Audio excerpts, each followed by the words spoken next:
I have a today. question Yeah. about the existence and uniqueness stuff. Yes, please.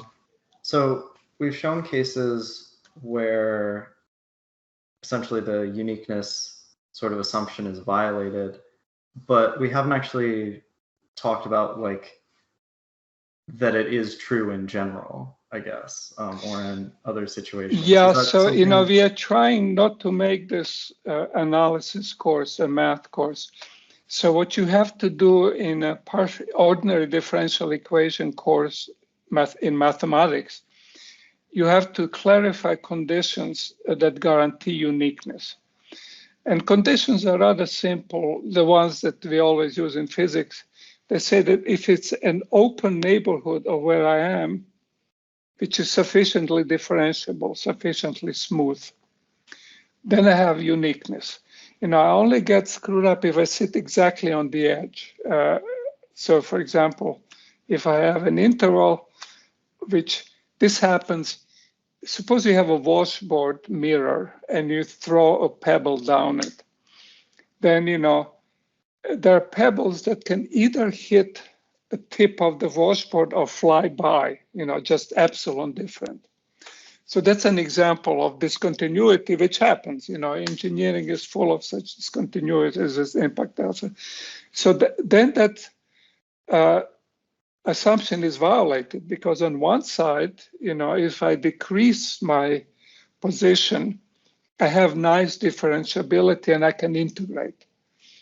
But the moment I miss the tip, I'm in a totally different world. It's discontinuous, right? So there's no way that I can tell you how this neighbor is going to move. So then I have to do extra stuff. I have to say they're singular points. I control them, don't control them. We don't want to do this in this course. We just want to tell you that in most of cases, it'll be okay to assume you have a neighborhood that's smooth. And intuitively, that's right, because our neighborhoods are never perfect. We don't have infinite precision in anything. So we're always assuming that up to some accuracy, everything is like, nice, smooth ball of assumptions.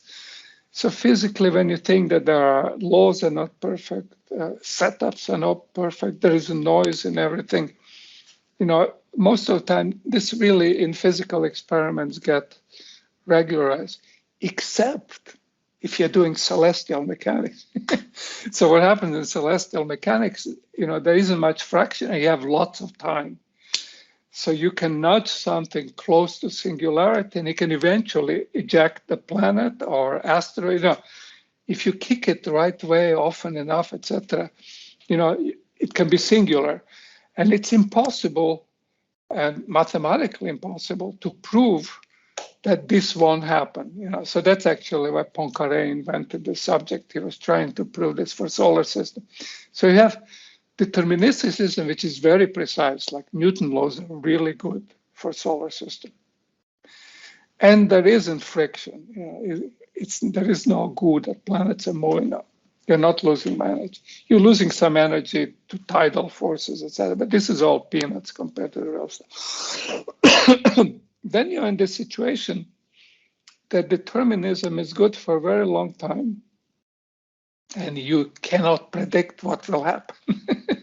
It's not unique, but it's just impossible to predict because whatever you do, I can change Saturn 1 angstrom to the right, and then the outcome will be different because after a billion kicks, this 1 angstrom will do something. So there are things in physics where you do have to care about this stuff very, very much. And, they have to do with designing tokamaks and running, celestial systems, exoplanets and all kinds of stuff. There's lots of good stuff where you have to really, really think about, but not in laboratory, not in a Goldman laboratory or in a basement, Few percent is good enough for many things, and these qualitative pictures are very good. So this course focuses on, things that are very useful in imperfect settings. Okay. So we don't want to prove when, there is uniqueness. it's a good thing to do, but not for us. It distracts us too much from the qualitative things we're trying to develop.